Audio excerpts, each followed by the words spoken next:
The Pharsalia by Lucan, Chapter 3, Part 2. Now fell the forests far and wide, despoiled of all their giant trunks, for as the mound on earth and brushwood stood, a timber frame held firm the soil, lest, pressed beneath its towers, the mass might topple down.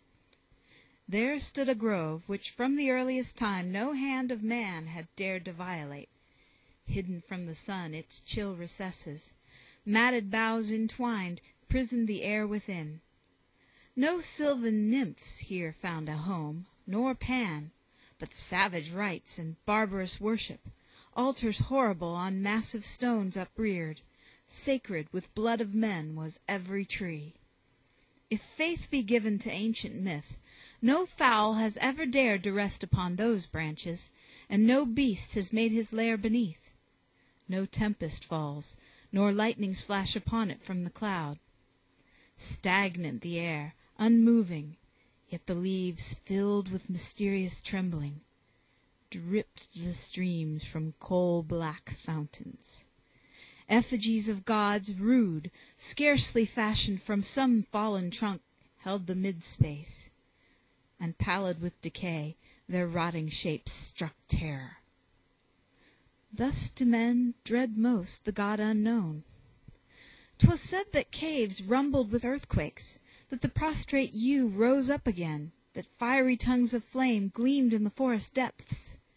Yet were the trees unkindled, and that snakes in frequent folds were coiled around the trunks.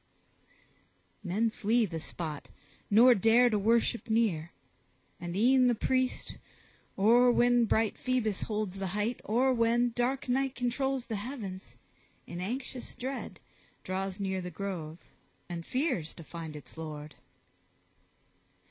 Spared in the former war, still dense it rose where all the hills were bare, and Caesar now its fall commanded.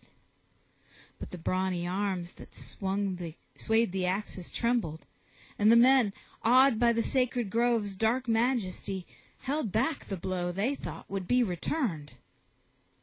This Caesar saw, and swift within his grasp uprose a ponderous axe, which downward fell, cleaving a mighty oak that towered to heaven, while thus he spake: "Henceforth let no man dread to fell this forest. All the crime is mine. This be your creed." He spake, and all obeyed, for Caesar's ire weighed down the wrath of heaven. Yet ceased they not to fear. Then first the oak, Dodona's ancient boast, the knotty holm, the cypress, witness of patrician grief, the buoyant alder, laid their foliage low, admitting day, though scarcely through the stems their fall found passage. At the sight the Gauls grieved, but the garrison within the walls rejoiced, for thus shall men insult the gods, and find no punishment? Yet fortune oft protects the guilty. On the poor alone the gods can vent their ire.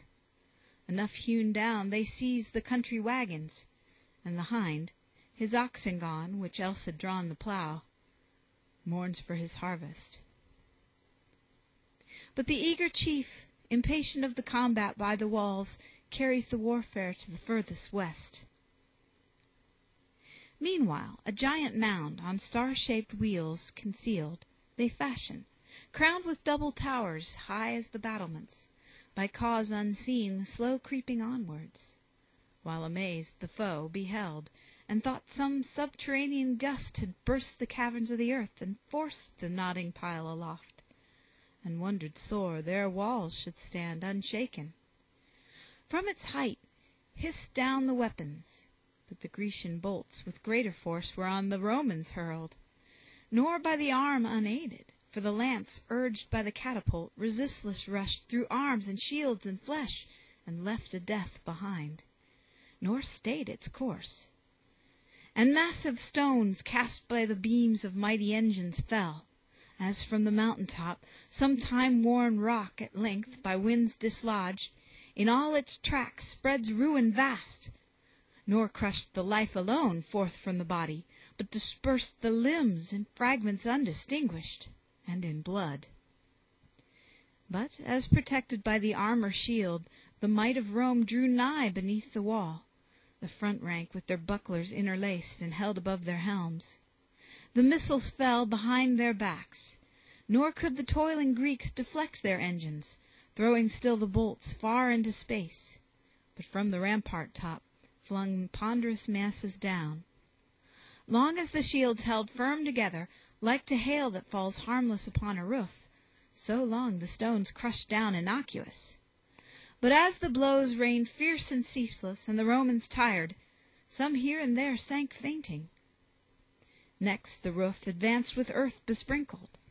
Underneath the ram conceals his head, which poised and swung, they dash with mighty force upon the wall, covered themselves with mantlets. Though the head light on the lower stones, yet as the shock falls and refalls, from battlement to base the rampart soon shall topple. But by bulks and rocky fragments overwhelmed, and flames, the roof at length gave way, and worn with toil all spent in vain, the wearied troops withdrew, and sought the shelter of their tents again. Thus far to hold their battlements was all the Greeks had hoped. Now, venturing attack, with glittering torches for their arms, by night fearless they sallied forth. Nor lance they bear, nor deadly bow, nor shaft, for fire alone is now their weapon. Through the Roman works, driven by the wind, the conflagration spread. Nor did the newness of the wood make pause the fury of the flames, which, fed afresh by living torches, neath a smoky pall leaped on in fiery tongues. Not wood alone, but stones gigantic, crumbling into dust, dissolved beneath the heat. The mighty mound lay prone, yet in its ruin larger seemed. Next, conquered on the land, upon the main they try their fortunes. On their simple craft no painted figurehead adorned the bows, nor claimed protection from the gods. But rude, just as they fell upon their mountain homes, the trees were knit together, and the deck gave steady foothold for an ocean fight. Meantime had Caesar's squadron kept the isles named Stoicades, and Brutus' turret ship mastered the Rhone. Nor less the Grecian host, boys not yet grown to war, and aged men, armed for the conflict with their all at stake. Nor only did they marshal for the fight ships meet for service, but their ancient keels brought from the dockyards. When the morning rays broke from the waters, and the sky was clear, and all the winds were still upon the deep, smooth for the battle, swift on either part the fleets essay the open, and the ships tremble beneath the oars that urge them on, by sinewy arms impelled. Upon the wings that bound the Roman fleet, the larger craft, with triple and quadruple banks of oars, gird in the lesser. So they front the sea, while in their rear, shaped as a crescent moon, Liburnian galleys follow. Over all towers Brutus's decked praetorian. Oars on oars propel the bulky vessel through the main, 6 ranks, the topmost strike the waves afar. When such a space remained between the fleets as could be covered by a single stroke, innumerable voices rose in air, drowning with resonant din the beat of oars and note of trumpet summoning. And all sat on the benches, and with mighty stroke swept o'er the sea and gained the space between. Then crashed the prows together, and the keels rebounded backwards, and unnumbered darts, or darkened all the sky, or in their fall the vacant ocean. As the wings grew wide, less densely packed the fleet, some Grecian ships pressed in between, as when with west and east the tide contends, this way the waves are driven, and that the sea. So as they plough the deep, in various lines converging, what the prow throws up advancing, from the foeman's oars falls back repelled. But soon the Grecian fleet was handier found in battle, and in flight pretended, and in shorter curves could round, more deftly governed by the guiding helm, while on the Roman side their steadier keels gave vantage as to men who fight on land. Then Brutus to the pilot of his ship, "Dost suffer them to range the wider deep, contending with the foe in naval skill? Draw close the war, and drive us on the prows of these Phocians." Him the pilot heard, and turned his vessel slantwise to the foe. Then was the sea all covered with the war. Then Grecian ships attacking, Brutus found their ruin in the stroke, and vanquished lay beside his bulwarks, while with grappling hooks others laid fast the foe, themselves by oars held back the while. And now no outstretched arm hurls forth the javelin, but hand to hand with swords they wage the fight.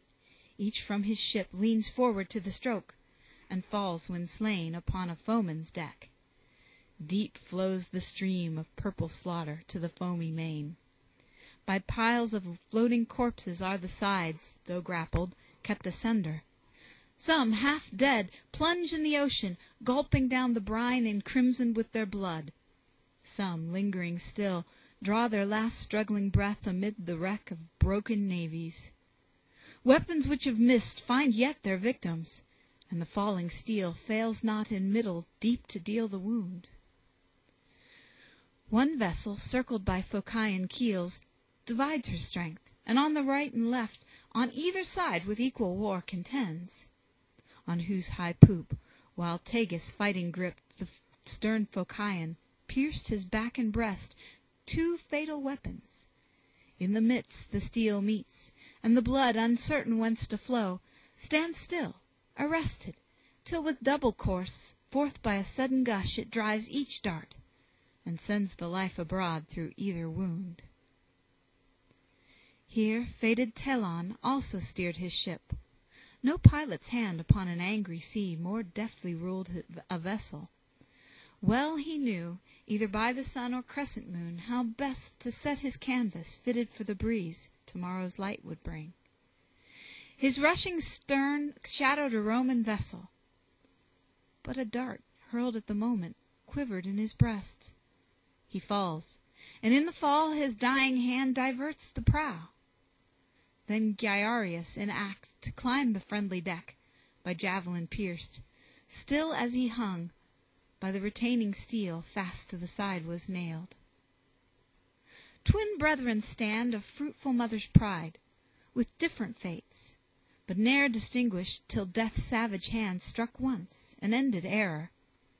He that lived, cause of fresh anguish to their sorrowing souls, called ever to the weeping parents back the image of the lost, who as the oars, Grecian and Roman, mixed their teeth oblique, grasped with his dexter hand the Roman ship, when fell a blow that shorn his arm away. So died, upon the side it held, the hand, nor loosed its grasp in death. Yet with the wound his noble courage rose, and maimed he dared renew the fray, and stretched across the sea to grasp the lost. In vain. Another blow lopped arm and hand alike. Nor shield nor sword henceforth are his. Yet even now he seeks no sheltering hold, but with his chest advanced, before his brother armed, he claims the fight, and holding in his breast the darts which else had slain his comrades, pierced with countless spears, he falls in death well earned. Yet ere his end collects his parting life, and all his strength strains to the utmost, and with failing limbs leaps on the foeman's deck, by weight alone injurious. For streaming down with gore, and piled on high with corpses, while her sides sounded to ceaseless blows, the fated ship let in the greedy brine, until her ways were level with the waters. Then she plunged in whirling eddies downwards, and the main first parted, then closed in upon its prey. Full many wondrous deaths, with fates diverse, upon the sea in that day's fight befell. Caught by a grappling hook that missed the side, had Lycidas been whelmed in middle deep. But by his feet his comrades dragged him back, and rent in twain he hung. Nor slowly flowed, as from a wound, the blood, but all his veins were torn asunder, and the stream of life gushed o'er his limbs till lost amid the deep. From no man dying has the vital breath rushed by so wide a path. The lower trunk succumbed to death, but with the lungs and heart long strove the fates, and hardly won the whole. While, bent upon the fight, an eager crew were gathered to the margin of their deck, leaving the upper side as bare of foes, their ship was overset. Beneath the keel, which floated upwards, prisoned in the sea, and powerless by spread of arms to float the main, they perished. One, who haply swam amid the battle, chanced upon a death strange and unheard of, for 2 meeting prows transfixed his body. At the double stroke wide yawned his chest, blood issued from his mouth with flesh commingled, and the brazen beaks resounding clashed together, by the bones unhindered. Now they part, and through the gap swift pours the sea, and drags the corpse below. Next, of a shipwrecked crew, the larger part, struggling with death upon the waters, reached a comrade bark, but when with elbows raised they seized upon the bulwarks, and the ship rolled, nor could bear their weight. The ruthless crew hacked off their straining arms. Then maimed they sank below the seething waves, to rise no more. Now every dart was hurled, and every spear, the soldier weaponless, yet their rage found arms. One hurls an oar, another's brawny arm tugs at the twisted stern, or from the seats, the oarsman driving, swings a bench in air. The ships are broken for the fight. They seize the fallen dead, and snatch the sword that slew. Nay, many from their wounds, frenzied for arms, pluck forth the deadly steel, and pressing still upon their yawning sides, hurl forth the spear back to the hostile ranks from which it came. Then ebbs their life-blood forth. But deadlier yet was that fell force most hostile to the sea. For thrown in torches and in sulphurous bolts, fire all-consuming ran among the ships, whose oily timbers soaked in pitch and wax inflammable gave welcome to the flames. Nor could the waves prevail against the blaze, which claimed as for its own the fragments borne upon the waters. Lo, on burning plank one hardly scapes destruction. One, to save his flaming ship, gives entrance to the main. Of all the forms of death, each fears the one that brings immediate dying, yet quails not their heart in shipwreck. From the waves they pluck the fallen darts, and furnishing the ship, essay the feeble stroke. And should that hope still fail their hand, they call the sea to aid, and seizing in their grasp some floating foe, drag him to mutual death. But on that day, Phocius, above all others, proved his skill. Well trained was he to dive beneath the main, and search the waters with unfailing eye. And should an anchor 'gainst the straining rope too firmly bite the sands, to wrench it free, oft in his fatal grasp he seized a foe, nor loosed his grip until the life was gone. Such was his frequent deed. But this his fate. For rising, victor as he thought, to air, full on a keel he struck, and found his death. Some, drowning, seized a hostile oar, and checked the flying vessel. Not to die in vain their single care. Some on their vessel's side hanging, in death, with wounded frame essayed to check the charging prow. Tyrrhenus high upon the bulwarks of his ship was struck by leaden bolt from Balearic's string of Lygdamus. Straight through his temples passed the fated missile, and in streams of blood, forced from their seats, his trembling eyeballs fell. Plunged in a darkness as of night, he thought that life had left him. Yet ere long he knew the living rigor of his limbs, and cried, "Place me, O friend, as some machine of war, straight facing towards the foe.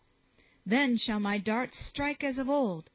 And thou, Tyrrhenus, spend thy latest breath, still left, upon the fight. So shalt thou play, not wholly dead, the part that fits a soldier, and the spear that strikes thy frame shall miss the living." Thus he spake, and hurled his javelin blind, but not in vain. For Argus, generous youth of noble blood, below the middle waist received the spear, and, falling, drove it home. His aged sire from furthest portion of the conquered ship beheld, than whom in pride of manhood none more brave than battle. Now no more he fought, Yet did the memory of his prowess stir Phocian youths to emulate his fame. Oft stumbling over the benches, the old man hastes to reach his boy, and finds him breathing still. No tear bedewed his cheek, nor on his breast one blow he struck, but o'er his eyes there fell a dark, impenetrable veil of mist that blotted out the day, nor could he more discern his luckless Argus. He who saw his parent, raising up his drooping head, with parted lips and silent features, asks a father's latest kiss, a father's hand to close his dying eyes. But soon his sire, recovering from his swoon, when ruthless grief possessed his spirit, "This short space," he cried, "I lose not, which the cruel gods have given, but die before thee. Grant thy sorrowing sire forgiveness that he fled thy last embrace. Not yet has passed thy lifeblood from the wound, nor yet is death upon thee. Still thou mayest outlive thy parent." Thus he spake, and seized the reeking sword, and drove it to the hilt, then plunged into the deep with headlong bound, to anticipate his son. For this he feared a single form of death should not suffice. Now gave the fates their judgment, and in doubt no longer was the war. The Grecian fleet in most part sunk. Some ships by Romans oared conveyed the victors home. In headlong flight some sought the yards for shelter. On the strand what tears of parents for their offspring slain! How wept the mothers! Mid the pile confused, oft times the wife sought madly for her spouse, and chose for her last kiss some Roman slain, while wretched fathers by the blazing pyres fought for the dead. But Brutus thus at sea first gained a triumph for great Caesar's arms. End of Book 3.